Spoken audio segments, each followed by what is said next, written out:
tonight, Albury's mayor apologises for comments over the alleged sex attack on a teenager. A Lavington shop owner tells of a frightening confrontation with an armed man. Protesters halt traffic in a demand to stop the closure of remote communities. And can we expect any rain across the weekend? Your weekend weather forecast is coming up. This is PRIME7 News at 6 with Freya Cole. Good evening. The Albury mayor has apologised to the teenaged victim of an alleged sexual assault following his explosive comments suggesting women who walk alone are inviting people to take advantage of them. The 17-year-old girl told police she was walking home when she was allegedly attacked near the Dean Street footbridge. I would like to use this opportunity to offer a personal and sincere apology to the victim and family of the alleged vicious assault in Albury on Tuesday night. Supported by wife Jill, Mayor Kevin Mack was emotional as he said sorry to the teenage victim of an alleged sexual assault. Reports of the crime shocked the community, and when asked about it on Wednesday, this is what Kevin Mack had to say. I always have encouraged women not to walk alone, to have someone with them at all times, because that in itself is an invitation to someone to take advantage of you. His comments gained national attention, with many slamming the mayor for victim blaming. His apology comes as police today widened the search for the alleged attackers interstate. During an operation at Glenrowan, officers asked drivers whether they'd seen the three men the girl told them are responsible for the assault. You don't recognise any of these guys here in the pictures there? One of by New South Wales police relates to a sexual assault during the week. Councillor Mack didn't take questions during his brief statement this afternoon, but says upon reflection his focus and choice of words were poor, and for that he is extremely remorseful. My intent was to infer that sadly we live in a world where walking alone is not safe at times. Fellow councillor Darren Cameron threw his support behind the mayor while calling for CCTV cameras to be installed on the Dean Street footbridge. It won't totally stop crime, but it has a slight deterrent effect in that people know that they will be filmed and it'll be easier for the police to catch them. The member for Albury, Greg Applin, says cameras are a local government issue. Samantha Locock, PRIME7 News. A 31-year-old Albury man's been charged over a frightening armed confrontation at a Lavington shop this morning. Staff say the man walked into the Complete Angler on Wagga Road and began to stash fishing reels and tackle under his jumper. But when he tried to escape with the haul, they confronted him and he reached for a screwdriver. A scuffle broke out and one of the men was punched. You know, we've had a few things stolen in the past and it does leave a sour taste in your mouth and it's not much fun, so you know you just try and apprehend somebody. If you do find them doing it at the time, you do your best to apprehend them. They managed to hold him down until police arrived. He's due to front Albury Local Court tomorrow. Traffic on the Hume Freeway was brought to a standstill near Wangaratta this morning as police carried out a major operation. Hundreds of cars and trucks were pulled over as drivers underwent drug and alcohol testing. Both southbound lanes were blocked off and one by one the vehicles bypassed the sheriff, then police and Vic Roads, out in force to catch those doing the wrong thing. Identify unregistered cars, unlicensed drivers, people with warrants that could potentially lose their licence, potentially lose their cars, unregistered cars. It's a part of our ongoing road safety initiative. Just around a breath testing site. Haven't been drinking the last 24 hours. Police were checking all number plates on the hunt for drivers with outstanding warrants. Cars were defected and logbooks were checked as police continued to drive the road safety message. The major operation was also carried out last year with great success. Police expect to breath test more than 7,000 drivers over the next 2 days and say locals can expect more of these major operations throughout the year. We've got another couple planned for this year. You never know when we're going to spring a roadblock of this magnitude on the Hume Highway or anywhere. Just one long continuous breath through the straw for me, please, until I ask you to stop, please.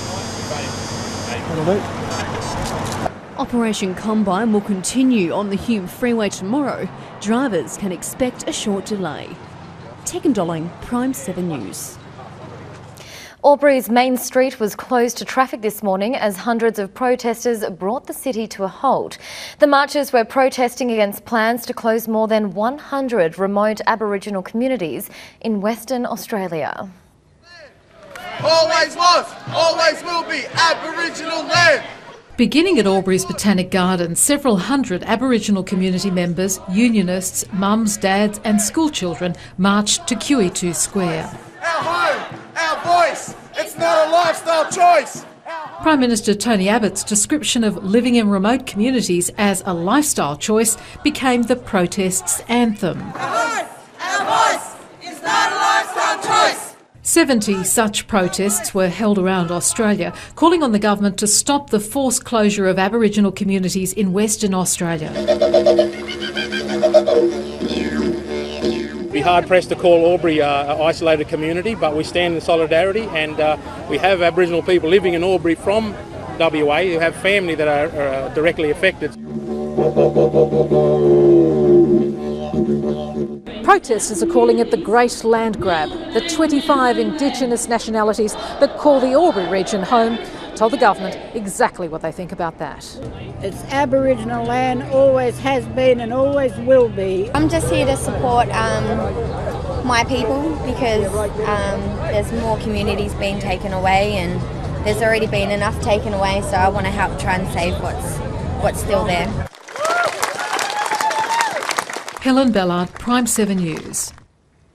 Householders celebrating news that power prices will fall by about 30% in New South Wales have been warned it could come with a hidden cost. The state opposition says it will mean poorer roads and rail, but of course the government rejects that claim. Would you prefer cheaper power bills at the expense of infrastructure projects and jobs? That's the trade-off Labor says we'll be making. The Australian Energy Regulator is slashing the profits power companies can make. The move could make families $300 a year better off. But Labor says that will impact on Mike Baird's privatisation plan. Certainly under the determination there'll be a 30% cut in prices. And so if you're somebody who wants to come and lease the poles and wires, our electricity network, you're going to have to factor that in. And that means that if they get less money from the lease, then their promises for infrastructure would also need to be refined, cut back, and they need to be telling regional communities now which projects will not go ahead if they get a lower price for the lease. But the state government says that's not the case, and the $6 billion infrastructure plan for regional New South Wales will be going ahead. You have a state opposition that quite frankly doesn't know what they're talking about.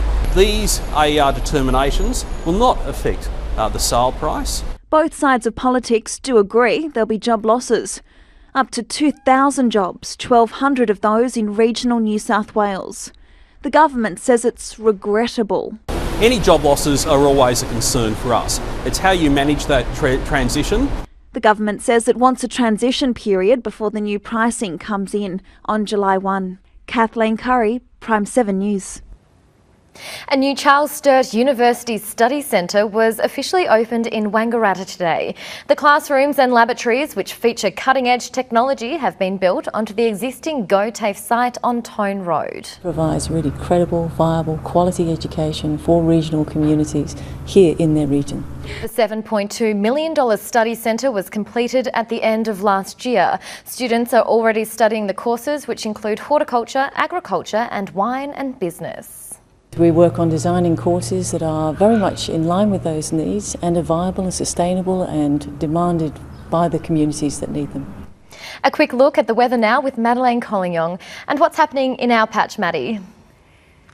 Thanks, Freya. It was a beautiful sunny day across our region today. Hardly a cloud in sight, although it's a much different story up into New South Wales. On the New South Wales North Coast, Mid-North Coast and up into Queensland, we are seeing some rather wild conditions as we speak. Let's take a look now at what happened with temperatures today. Corowa, 23 degrees. That's 5 degrees warmer than average for this time of year. 23 over in Yarrawonga as well. Wangaratta 22, although it was quite a cool start, dropping down to 5 degrees. Albury-Wodonga 23, 22 in Myrtleford, 22 in Bryant and Corryong reached 22 after a low of 3 degrees last night. So a chilly start there too. Hume Dam today is at 21% and no change for Dartmouth. It remains at 75%. Will we see any rain across the weekend? Stick around. I'll tell you all about it right after sport. Freya. Thanks, Maddie. Still to come, local kids return from an emotional trip to Gallipoli and Dancing with the Stars. Media figures kick up their heels for a good cause.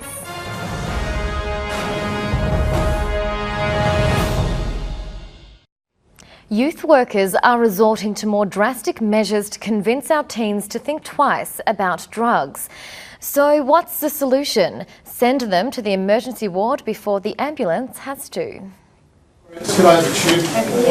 This is a staged emergency in a busy hospital, but it looks real enough. On the bed is a 21-year-old woman hit by a driver high on the drug ice. Medical staff are fighting to keep her alive, but there's a very rare chance she'll survive. And there's blood coming out of that chest. Local high school students stand at the back, shocked by what's in front of them and the damage they risk causing if they lose control. It's scary knowing that it doesn't have to be you taking the drugs or alcohol or anything.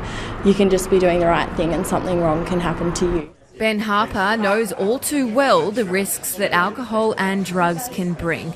He was crippled for life, drunk on a Bucks night, diving into shallow water. It's definitely hard to look back on one decision that went the wrong way with a permanent result that makes sure that I miss out on many things that I love.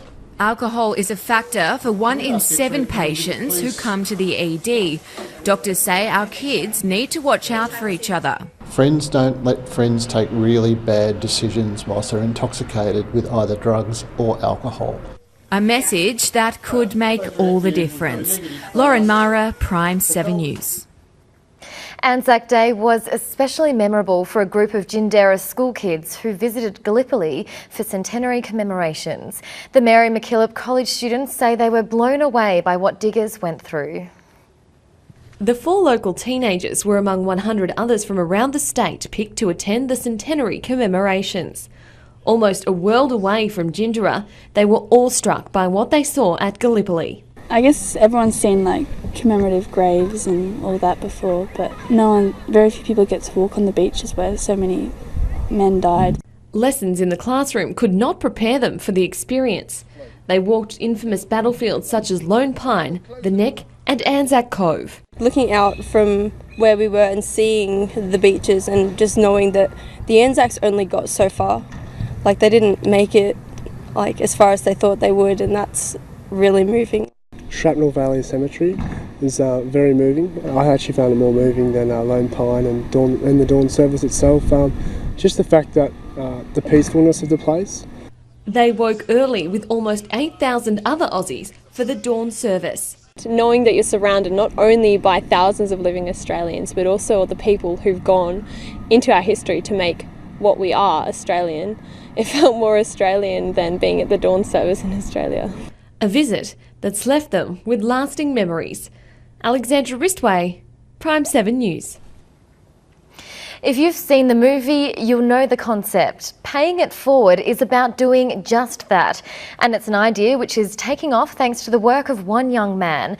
And as you'll see, if you don't want to do it for a stranger, the experts say you'll benefit just as much too. Hey, how are you going? I'm Chris. This is for you guys. Armed with a plate of sandwiches, this is how Chris Walker plans to change the life of a complete stranger. Wow. All you have to do is do one more good deed and just pass it on like the snowball effect. A small and simple gesture that left the Salvation Army volunteer speechless. What's your name? I'm Chris. I'm Kathy. Nice to meet you. Too, Chris. I hope that's brightened your day a little bit. You see so many people walking around with their head down, and it's more or less giving like the average Joe something to kind of smile about on the day. The pay it forward concept isn't new, but the need in our community is. The latest Lifeline numbers show 250 Aussies contemplate suicide every day. 7 take their own lives. But anything that we can do as a broader community to help one another, to have positive conversation and taking the place forward is a positive. Random act of kindness doesn't hurt. Good on you, darling. Excellent, thank you. Chris may have started as one man on a mission. Yay. But he is now not alone. 24,000 people have viewed his page, some sharing their own good deeds to inspire more to do the same. Even if you smiled at someone with depression and anxiety, they're going to have a top day. You're going to change their outlook on life. Even if they're having a really crummy day, it'll go from bad to great. For the month of May, the challenge is on. Do a good deed that could save a stranger's life. Phoebe Moore, PRIME7 News. 8 local identities will strap on their dancing shoes and take centre stage tonight in the Stars of the Border Dance for Cancer. Among those taking part in the charity event is our own PRIME7 reporter Tegan Doling.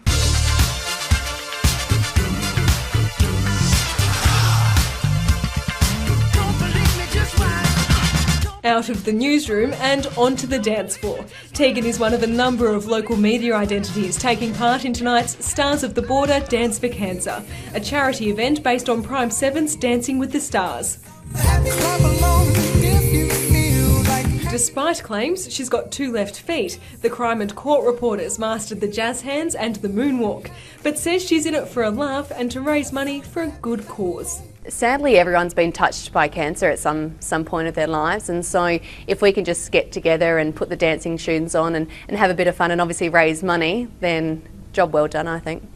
Basketballer Montana Farah-Seaton, the Rivers Kev Poulton and Ollie from Star FM are just a handful of other local identities taking part. They've all spent the last 2 months learning their dance moves and raising money for the New South Wales Cancer Council. Dancing's a good challenge and it's going to be an awesome night. I think when you combine everyone rehearsing something for a while and bring it together in one night, it's always going to be awesome, so it should be fun. The local celebrities have already raised more than $12,000, and as tonight's event is already sold out, organisers are already planning to hold another celebrity dance again next year. Samantha Locock, PRIME7 News. All the best, Tegan. Sports next, as Steamers players dominate representative rugby, and a super boot to strut his stuff on the G.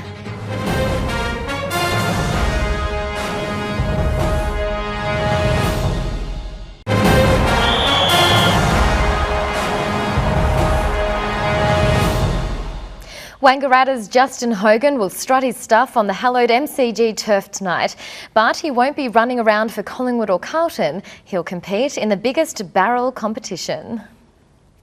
Justin Hogan fancies himself as a bit of a super boot, but we'll find out tonight just how good he really is. His aim is to kick a torpedo as far as he can. So I got shortlisted and they contacted me and went down to the Westpac Centre at Collingwood last weekend and just had a kick-off down there. So finished up pretty well, won the Melbourne competition, and now in the final 28 and get a chance to kick off on grand final day.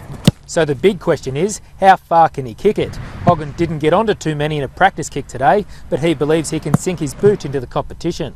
I only landed one last weekend at 67 metres, but in training and warm-ups I've put him out just past 75 metres. So it has to be a torp. Has to be a torpedo, yeah. Hogan's Magpies face a big test in the O&M tomorrow against the Lavington side still hurting from their loss to Myrtleford.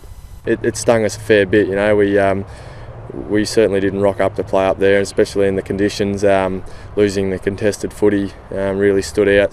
The other game will see the Rovers host the Saints. Rovers ruckman Shane Gaston knows it's a must-win match for his side.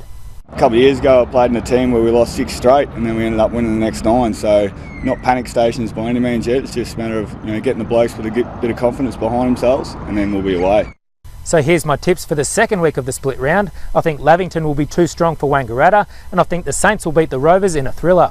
Chris Mitchell, PRIME7 News. 2 Yarrawonga Stars are taking advantage of the split round by getting cleared to play for other clubs.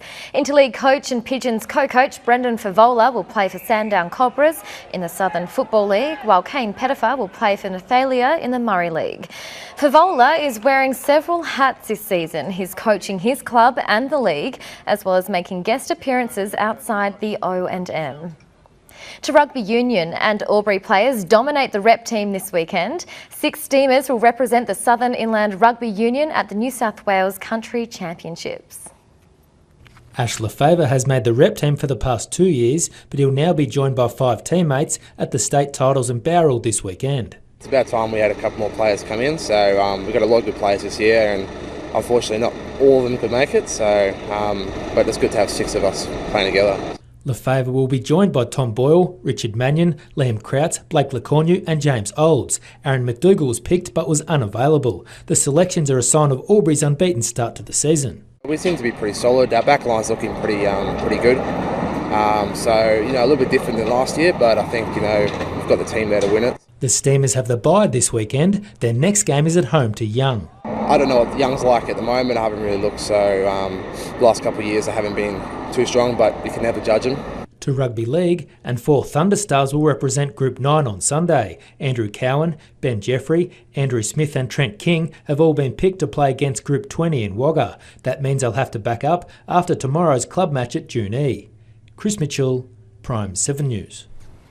And that's all in Friday Sport. Still to come, Maddie joins us with the weekend weather outlook.